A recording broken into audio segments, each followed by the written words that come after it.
This marks the end for you. What on earth are you doing? Open this door, please. And what do you mean by the end? I simply turned off the breaker downstairs. Now the elevator won't work, and you can't descend from the second floor. What? What are you talking about? I'm heading out on a 7-night, 8-day trip with my friends. The fake mom can starve on the second floor. Hey, stop joking and open the door. I could open it, but you can't get down to the first floor by yourself. Your smartphone and computer are downstairs, so you can't call for help. Dad's on a business trip and won't be back for 3 months. The situation looks pretty hopeless. My husband's daughter, Emily, really left me, a wheelchair user, stranded on the second floor and went on her trip. This is crossing a line. A week later, when Emily returned home, she felt something was off as she climbed the stairs. Why are you looking so chipper? It seemed Emily couldn't grasp the situation, so I decided to explain it to her. This would probably be my last lesson to her as a mother, so I took my time explaining carefully. My name is Jennifer. I'm a 34-year-old programmer, just a regular person in her 40s with a job, a marriage, and kids. But there's one thing that sets me apart. I've been wheelchair-bound since a traffic accident in middle school. When the accident happened, I was unconscious for 3 days and bedridden for treatment. After waking up, I didn't realize for a while that my legs had stopped working. I only knew my legs were paralyzed when my mom broke the news to me. Mom, when will I start rehab? I want to play basketball again soon. If I take it easy, I might lose my spot on the team. I think the doctor will have something to say. However, the truth is, I cried all day after hearing the cruel reality from my mom. It must have been hard for her to tell me she cried with me all day. But my tomboyish, mischievous, and lively nature helped me bounce back quickly. Well, what's done is done. What matters is what comes next. Life in a wheelchair was inconvenient, but not as bad as I had imagined. Over 20 years have passed since the accident, and I've adapted so well to wheelchair life that it surprises people. I still have some upper body strength, so I can manage the bathroom alone if I try. I chose a company understanding of my wheelchair needs, and now mainly work from home. I go to the office about 2 or 3 times a month for meetings, commuting by car. I drive myself, using a specially adapted vehicle that can be operated solely with my hands. Sometimes I go for drives on weekends. I enjoyed wheelchair basketball in my 20s. There have been challenges, but overall, I'm satisfied with my life. I even managed to get married, something I had given up on because of my disability. Does this setup work for you? Your parents' house seemed more elaborate. That was just my parents going overboard because they weren't sure what I needed. This is enough for me. We just need to install a lift for the stairs. I can't install a lift myself, so I guess we'll have to wait for the professionals. I married Kevin, who is 7 years older, just last year. Our meeting wasn't dramatic, just a typical workplace romance. After getting married, Kevin and I rented a house and made it wheelchair accessible with permission. Wheelchair accessible meant simple things like installing portable ramps and handrails. The only major addition was a rail lift for getting to the second floor. And that's how our sweet, newly life began, or at least that's what we thought. I'm home, Jennifer. What's for dinner? Weren't you with your mom today? Didn't you eat anything there? She said she had some errand and left early. Oh dear, you should have told me if you needed dinner. I always say that, don't I? Sorry about that. My husband, Kevin, is a divorcee with a child, but his daughter, Emily, is already an 18-year-old college student. I've known her since before we got married, and we have a good relationship. She calls me Jennifer. Emily also gets along well with Kevin's ex-wife, Mindy, meeting her sometimes and distinguishing her as mom. Despite potential issues like my disability or the dynamics with Emily, I felt joy that our family life started without any trouble. But unbeknownst to me, seeds of trouble were growing behind the scenes. A year into our marriage, Emily, who had been friendly, became increasingly distant. Now barely conversing, she would go straight to her room on the second floor upon returning home. It's hard for me to go upstairs without the lift, so my life is centered around the first floor. I only go upstairs about once a month to retrieve clothes or items from the storage room. For Emily, avoiding me on the second floor is a convenient refuge. I have no idea why my daughter has become distant towards me. I've even discussed this with my husband. Did I do something to make Emily dislike me? Can't think of anything, right? No, nothing at all. We were so close before. Even when we first moved into this house, she talked to me just like she always has. Why this sudden change? It wasn't sudden. It started about a month after moving in here. Maybe living with me made her upset. Probably not. She's known about your disability since before we married. Kevin and I were at a loss, not understanding why Emily's attitude changed. Without knowing the cause, we couldn't solve it. So I tried talking to her, but it seems that wasn't the best approach. Oh, you're home early today. I only had 2 classes. Wait a moment. I stopped Emily as she was about to go upstairs. Emily turned to me with a face somewhere between anger and no expression. I couldn't tell her feelings, but her annoyance was clear. We haven't talked much lately. Is something going on at college, or is it something to do with me? If you're troubled, you can tell me anything. Don't act like a mom. It's annoying. Emily mumbled and went upstairs. I thought I must have misheard. It was hard to believe she would say something so cruel. I convinced myself it was a misunderstanding, trying to ease the shock. That night, I discovered the reason behind Emily's coldness and reported to Kevin. It seems I'm the cause, she said. Don't act like a mom. It's annoying. When Kevin heard this, he was furious, leading to a family meeting. After hearing my side of the story, my husband loudly called for our daughter from the bottom of the stairs. Summoned by her father, she came to the living room with a sulky expression and sat down. Emily, I heard you said something awful to Jennifer. Why would you say that? Jennifer, she's not my mom. She's just a fake mom to me. Isn't this how you treat a fake mom? How can you say that, Kevin? Please don't react right away. If my husband lost his temper here, we wouldn't be able to hear our daughter's side and resolve the issue.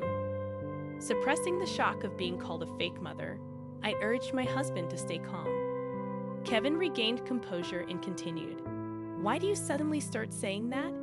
You never used to. When I thought about it, it's weird. Dad divorced Mom and remarried within a year.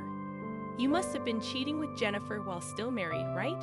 Otherwise, it doesn't make sense. I've known Jennifer for over 10 years. We worked together. That's why we got married quickly. And about cheating, Dad was always busy with work, leaving Mom lonely. Maybe the divorce was partly your fault too, Dad. Emily, Kevin's a busy software engineer. His work is for the family. Shut up. It's all your fault. You ruined our lives. My daughter slammed the table with a bang, stood up quickly, and left the living room. I don't understand why she would think such a thing, but it seems she believes I stole her father from his ex-wife. I think I kind of understand the reason now. Let's leave it at that for today, but Emily seems to be misunderstanding something, so Jennifer, just keep your distance from Emily for now. I'll clear up her misunderstanding. I decided to trust my husband's words and leave it to him. However, despite his attempts to clear up our daughter's misunderstanding, she was no longer willing to listen. Why are you so cold to your mom? How long are you going to stick with that fake mom? Just get a divorce already. What do you dislike so much? It's her very existence, the fake mom. When my husband talked to our daughter, she would confront me when he wasn't looking. You told Dad to talk to me again, didn't you? Don't get too comfortable just because you have him on your side. That's not true. How can I believe anything from you who stole Dad from Mom? My daughter kicked the laundry I had folded. With my mobility issues, it was a struggle to pick up the clothes that were kicked out of my reach. Knowing this, she deliberately kicked the pile from the bottom to make the clothes fly further. Watching the scattered laundry, she seemed satisfied and went upstairs while I picked up what I could reach. My husband would scold our daughter, who would then take it out on me. This pattern has become the routine, but to resolve my daughter's misunderstanding, we needed to keep talking, so this cycle would likely continue. However, just when I was preparing to keep dealing with my daughter patiently, my husband's long business trip was unfortunately scheduled. I'm sorry to leave you two alone while this is still unresolved. It's work, so it can't be helped. Maybe the company thinks it's okay because I'm too tough. Maybe I should be the one apologizing to you. It's okay if resolving things with Emily gets pushed back 2 or 3 months. I sent my husband off with a smile, not wanting to worry him more than necessary. Honestly, I felt uneasy about being alone with my daughter for 3 months, but there hadn't been any physical violence, so I shouldn't be overly anxious. That's what I thought. But my daughter's behavior escalated quickly once my husband was out of the house. 3 days after he left for his business trip, I noticed the picnic blanket in an unusual place. Huh? Why is the picnic blanket here? Maybe Emily was using it, but she seemed to have left earlier. I decided it was okay to tidy up the picnic blanket and took it to the storage room. As I went upstairs, I heard the front door open. Huh, is Emily back already? Curious about my daughter, but continuing to the storage room, I placed the picnic blanket inside. Suddenly, the door to the storage room slammed shut. This is the end for you. What are you doing? Open this door. It seemed I had fallen into my daughter's trap. She was holding the door from the outside, and I couldn't budge it from my wheelchair. However, the storage room door didn't have a lock, so she couldn't keep holding it forever. What did she mean by the end for me? Do you want me to open it? I'll open it soon, but first, just listen to me.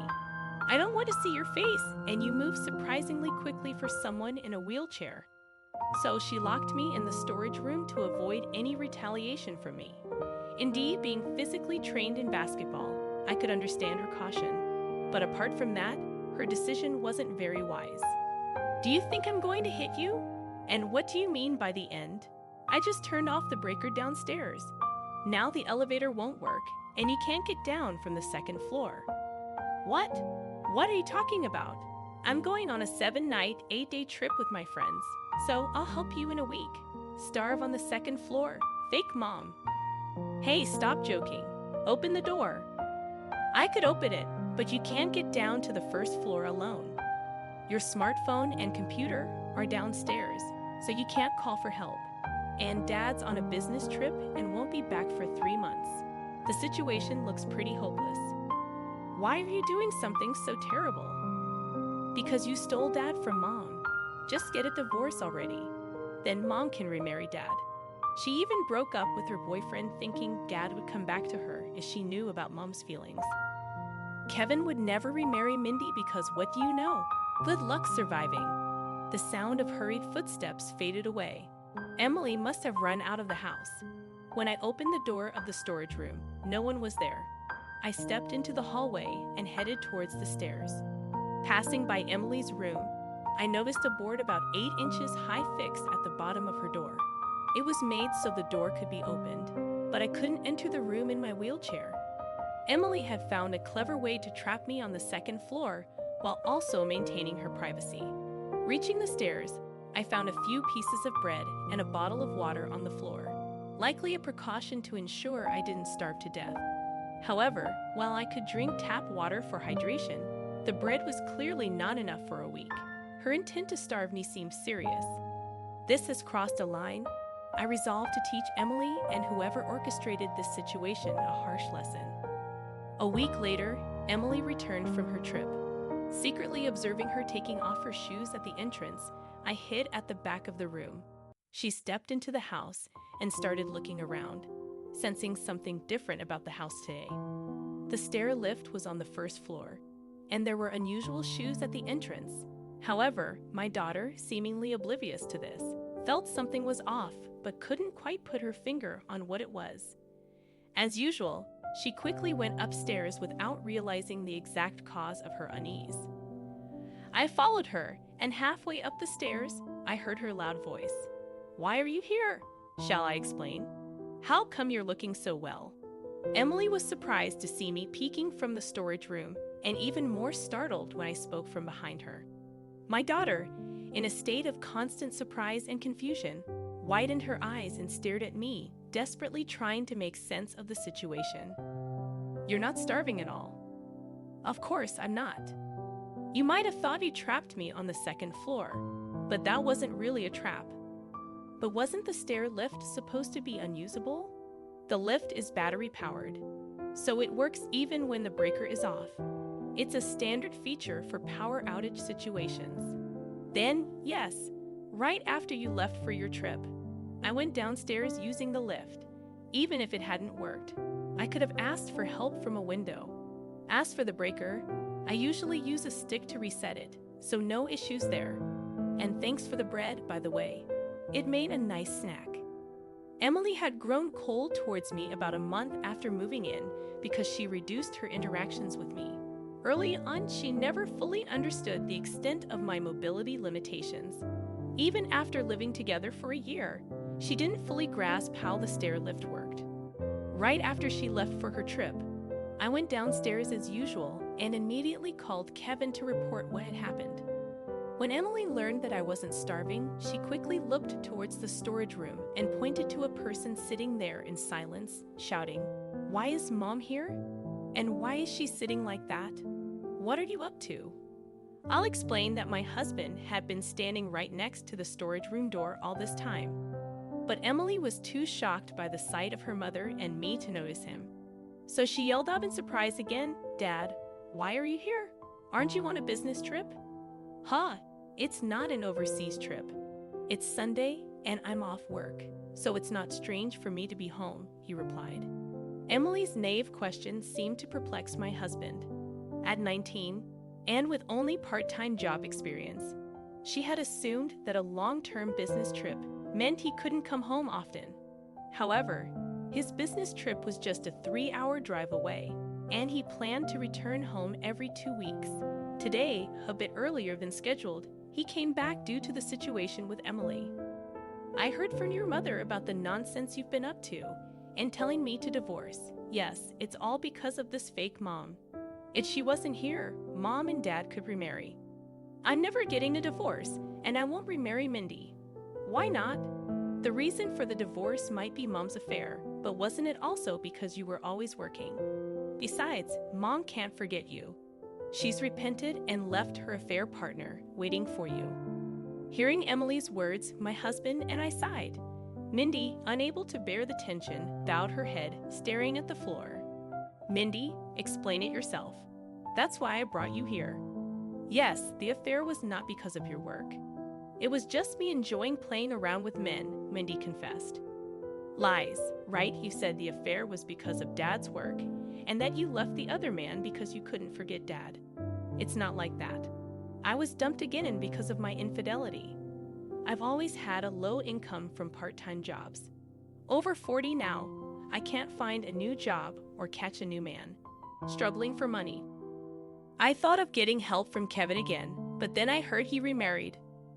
"So you fed Emily lies about me having an affair with Jennifer even before the divorce, trying to disrupt our life and set the stage for a divorce." "Yes, that's true." When Emily locked me upstairs, Mindy had mentioned wanting to remarry Kevin, so after hearing from me, Kevin immediately contacted Mindy. Upon confronting her, it became clear she had been manipulating Emily. The quickest way to clear Emily's misconception that I stole Kevin from Mindy was to let her hear the truth from Mindy herself. Therefore, Kevin arranged for Mindy to be at the house when Emily returned from her trip. What? So I was deceived by Mom. It seemed as if Mindy was the mastermind and Emily a victim. But even if deceived, Emily had crossed a clear line. So Kevin prepared to take a firm stand. "Mindy is at fault for deceiving Emily, but you're also wrong. You went too far. Don't come back to this house." "What do you mean? I was deceived. Even if you were deceived, you tried to starve your mother by locking her upstairs. If the lift hadn't worked, you could have been arrested for unlawful confinement. I can't acknowledge someone who does such things as family. Emily's actions didn't constitute unlawful confinement since the lift worked. But that was just the outcome she intended, to confine me upstairs, making it a serious crime. False imprisonment is a serious crime with no option for a fine, only imprisonment as punishment.